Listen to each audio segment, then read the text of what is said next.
Welcome. This is ActiveSpirituality.life. It is a weekly forecast program with astrology and a guided meditation activation to help you make the most of your week. It's run by Pamela Cucinell, that's me, the astrologer, and Suzy Meszoly, Master Healer. We invite you to find out more about our individual work. Suzy Meszoly, SuzyMeszoly-healer.com, or insightoasis.com for astrology. You can also find both of us at activespirituality.life, and we look forward to your joining us every week. Please share with your friends.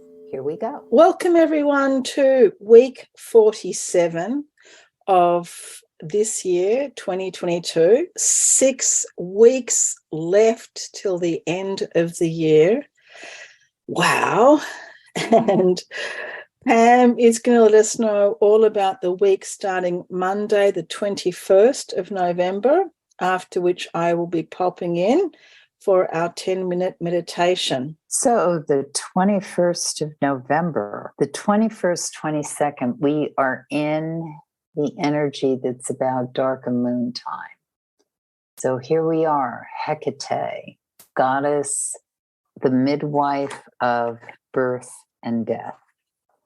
And so when we're in this energetic cycle that to me is about this incredibly powerful goddess energy, we are in this period that has to do working on understanding what it is that we have to complete before we enter the next lunar cycle, and what it is that we are laying bare or releasing, or in my favorite way of saying it is composting, so that we're in good position for where we're going forward as we enter the next lunar cycle. So this particular period, when the moon is in the sign of Libra on Monday the 21st, it goes void of course at 6:14 a.m., so that's pre-dawn. A lot of places where we are on the planet, certainly Eastern time, which is what I speak about for these recordings. And then it enters the sign of Scorpio at 12:16 p.m. So the entire morning, the moon is void of course. And when the moon is void of course in the sign of Libra, our best strategy is to think in terms of what can I do that keeps me in balance? In other words, what can I do that doesn't push me one way or the other?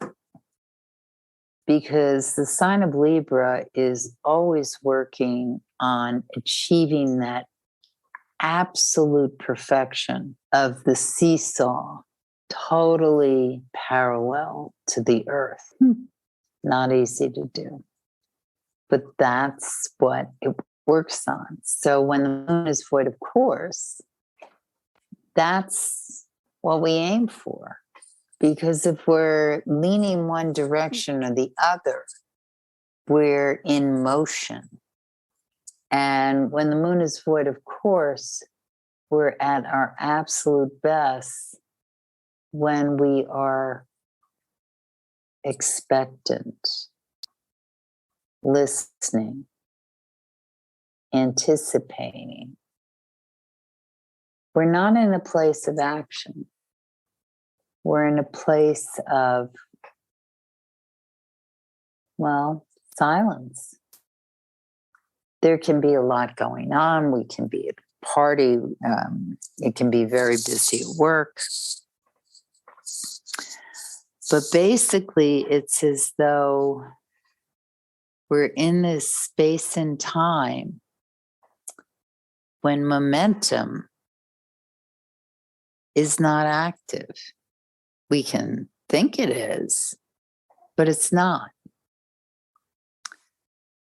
So this whole morning, with the moon in Libra, we are best served by clearing out our email cache, finishing up anything that we don't want to bring with us into the next lunar cycle, shelving anything that we certainly aren't going to get to in the next few weeks, and getting ourselves ready for action. Because it's not happening right now, even though it may seem to be. It's not. Once the moon enters the sign of Scorpio at 12:16 p.m., then we are moving. And the nice, really delicious thing about this moon in Scorpio is it moves towards the new moon that will happen in the sign of Sagittarius on Wednesday, is that it mirrors beautifully the theme of finishing up and ending and getting ourselves ready for rebirth, for beginning again, because that's what new moons do. So when we think about the goddess Hecate, and I love to picture this goddess, those of you who've listened to me for years or a period of time know that I always get poetic or evocative when I think of her, because I see this very strong female imagery with her legs spread, standing on the gates of birth and death. So what does that look like? Well, as I say it, you may have an image, you may not. I have a very strong image of what that looks like. Maybe one day I'll actually try to draw it or paint it, but it's a very powerful image to me. It's dark and light and depth and infinite and sky and earth. And it is an archway that invites us in, delivers us, and accepts us back. And there's a continuum to it. And the energy is feminine because the feminine is the vessel, the deliverer, the midwife. Very, very powerful. So at this time of year, especially with a relatively long void, which is on the 21st in the morning, and then the moon enters the sign of Scorpio, which has a very strong allegiance with birth and death, because Scorpio is all about transformation.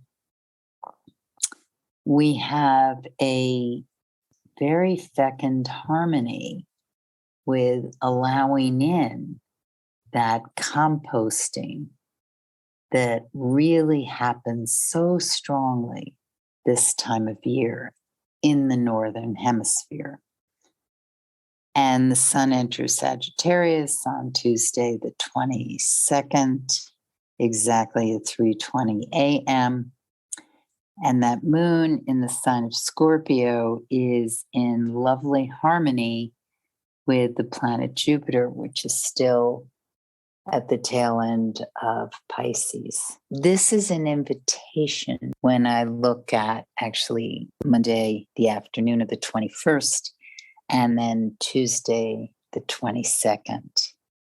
And the invitation is asking you, what is it you want to construct and make happen with this new moon as we enter? We're at the tail end of 2022, of course, and we're inviting in huge transformations and transitions with 2023 and 2024. Now, this is nothing to be afraid about, especially if you're regular listeners to Suzy and me, because we are here to strive. That's why we come into the world. We don't come into the world to simply be successful and build our nest eggs and feel comfortable. That's not why we incarnate. We come into the world to strive. We're here to push ourselves, to create. This is why we have a human experience. And it's not easy. No one said it was easy. If we're too comfortable, we're not doing the work. So on the 23rd of November, it's kind of a big deal from my perspective, because the new moon is in the sign of Sagittarius, and it enters exactly at 5:57 p.m. So the moon in Scorpio goes void at 1:16 p.m. Productive morning. Once it's void, it's a couple hours, and then 3:16 p.m. it enters Sagittarius. And then, as I said, the new moon happens exactly at 5:57 p.m. The other big deal about this, from my perspective, is that Jupiter goes direct. It is going direct at 6:02 p.m. So shortly after that new moon. And so you have the momentum of the planet that is considered the ruler or in alignment with the sign of Sagittarius going direct as the new moon ignites. Now, this new moon is a bit at odds with expansion.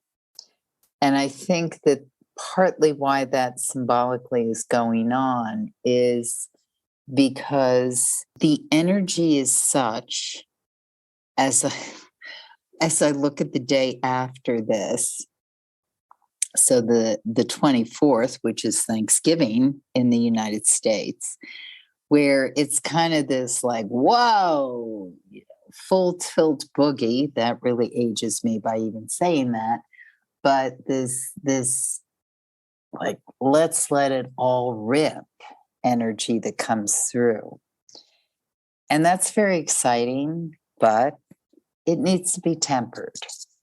There's a lot of humility that needs to come in with this sense of, let's do this, or I know that, or I feel like I have all the answers, or my perspective on the world has all the answers. And I think that this hubris is part of what's really increased the suspicion that has erupted throughout the planet with people who are wary or suspicious of other people who really feel a sense of where the world or humanity could go. And the hubris comes in with an absolute lack of humility, compassion, or understanding for what it's like to be someone who maybe hasn't had the same advantages or perspective. It's really important to look at that. So part of what is interesting with this new moon energy coming in is that I think it's really asking for those of us who are privileged and have a perspective that feels more expansive, that allows us more freedom, where we actually have more wealth. And wealth is a funny thing because many people might say, oh, I'm not wealthy, or I don't have a lot, or I have to save and I have to really watch my pennies. But do you have a toilet? Do you have running water? Is your home, do you have a home? Are you able to feed yourself? I mean, there are so many pieces. Do you have a bed of wealth that separates a lot of people from people who don't have a bed, don't have running water, don't have a toilet, don't have food, don't have 3 meals a day? So the United States Thanksgiving on the 24th is really an opportunity to look at widening perspective and not getting locked into or limited by a sense that we might know better. Because if we've never really lived in a limited capacity, then we don't really know dimensionally the entire human experience. Jupiter, the planet that's considered the great benefic, can also be a very humbling teacher, because as it shows us greater awareness, it can also show us the folly of what we think is our education or our better sensibility.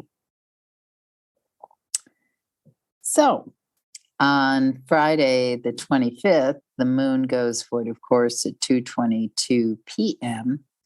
And for some of us, this morning into early afternoon might be the really reckoning time of coming to terms with that sense of, oh, I think I know everything. Oh, maybe I don't.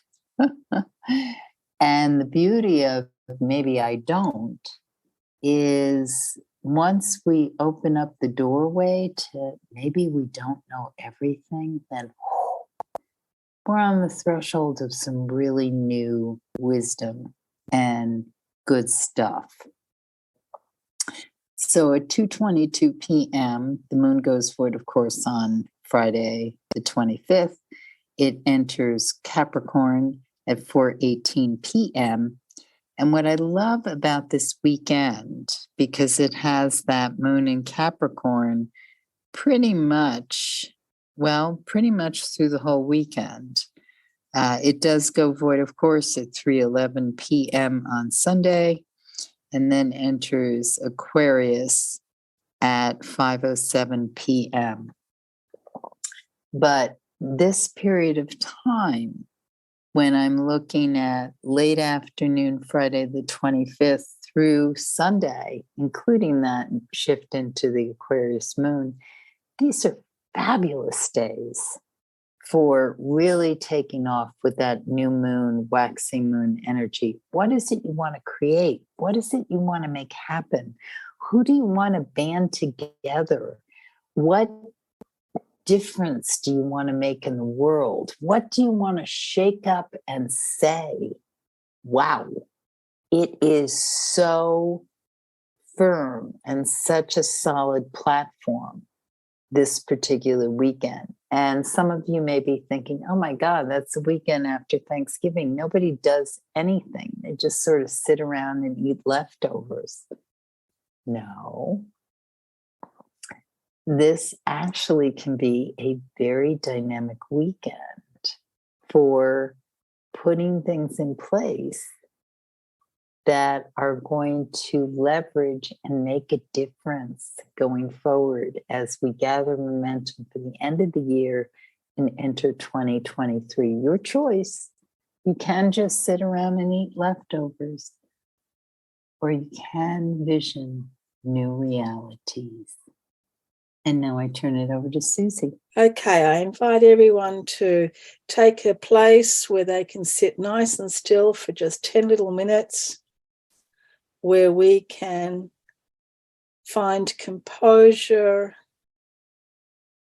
find grace, and if we can go really deep, find some peace and calm and some selflessness. So just take a few deeper breaths. Feel yourself arriving and being present.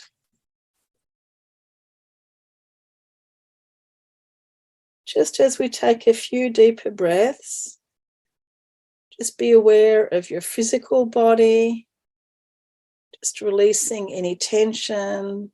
Do a little shake, do a little constriction of the muscles, and then deeply relax. Do the same with your mind. Do the same with your emotions. Just a little shake and then a little relax as we come into a place of peace and calm.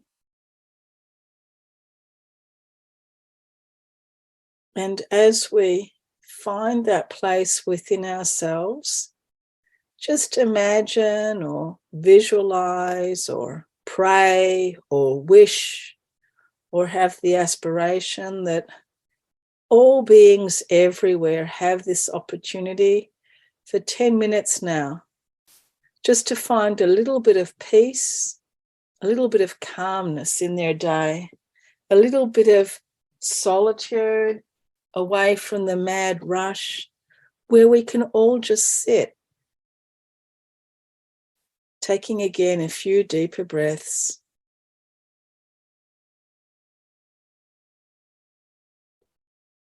And as we take a few more deeper breaths, recognizing that we are now taking a moment to address our being, our health, our emotional health, our mental health, and our spiritual health.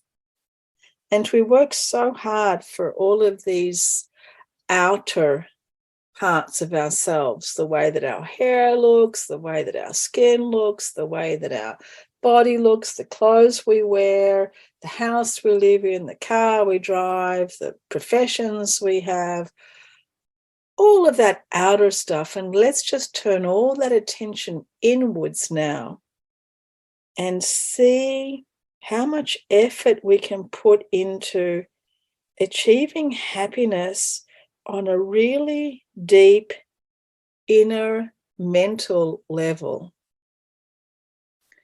deeper emotional level, deeper spiritual level.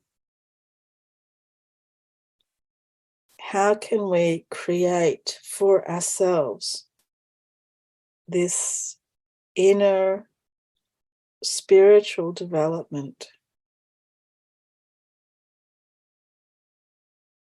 And perhaps we can make a little commitment now to ourselves, a little promise that as much as I work on these outer levels, I will also work on these inner levels, developing happiness, developing peace within myself, developing neutrality, developing as much as I can compassion for all living beings.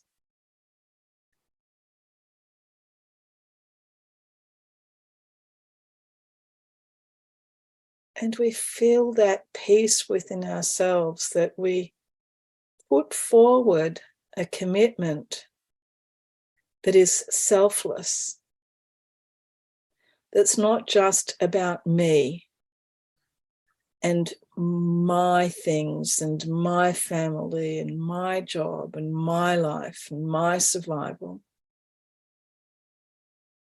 that we start to think about others and putting others even before ourselves, that we start to think about others in terms of the world at large, all of the plants, all of the animals, all of the earth formations.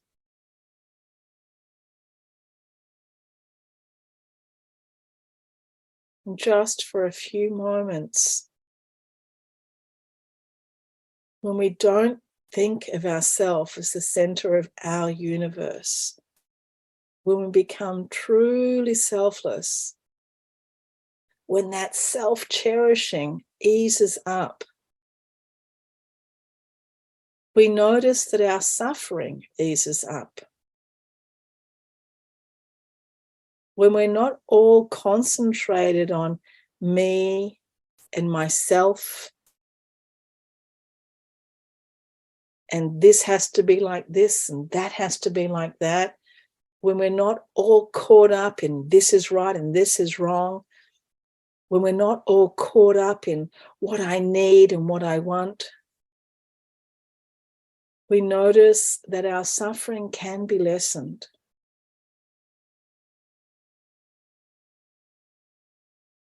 Let's maybe contemplate that. How can I be more selfless, more thinking of others and the world around me than of myself? How can I be contributing more to help others than helping myself? A little exercise in selflessness. So as we take a deep breath and breathe in some nice, clean, fresh air, and this quiet moment that we have to actually be meditating,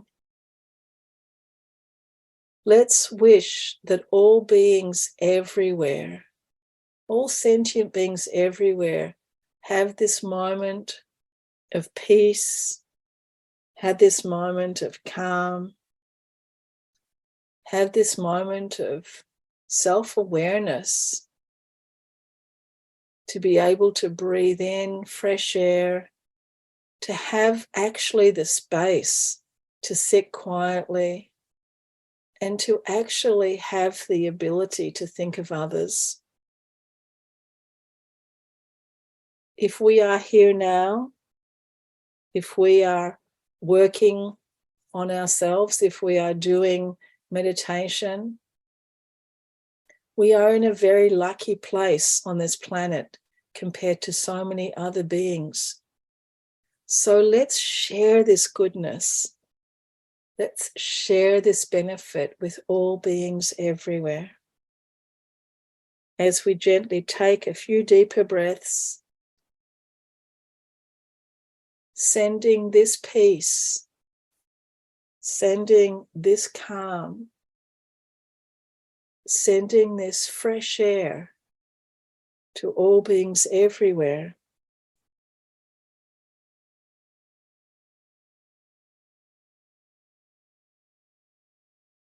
And as we take a few more simple, gentle breaths, allowing ourselves to share more of this moment.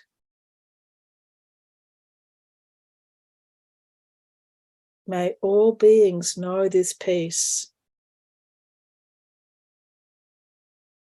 May all beings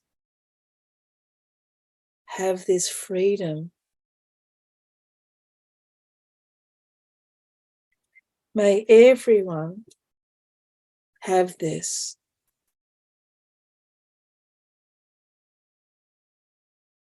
Gracefully, gently,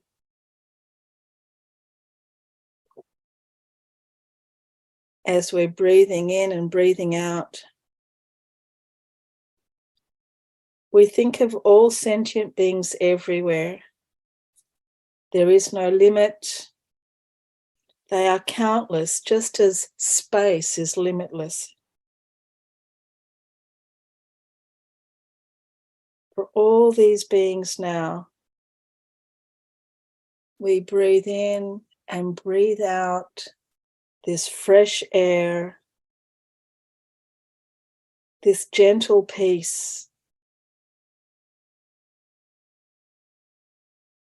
this gentle awareness.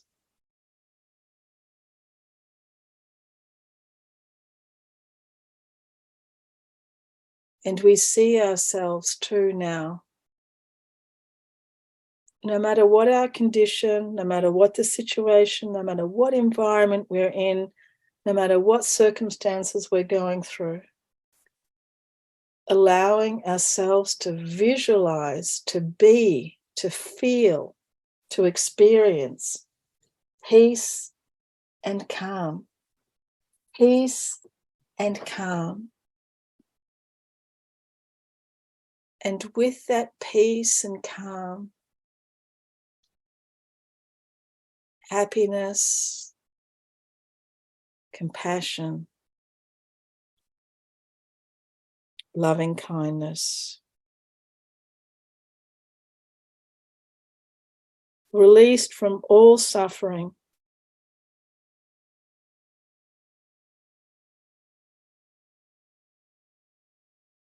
and in a state of happiness that is coming not from any external circumstance, not from the condition that I'm in or the situation that I am in, but from within. Happiness from within.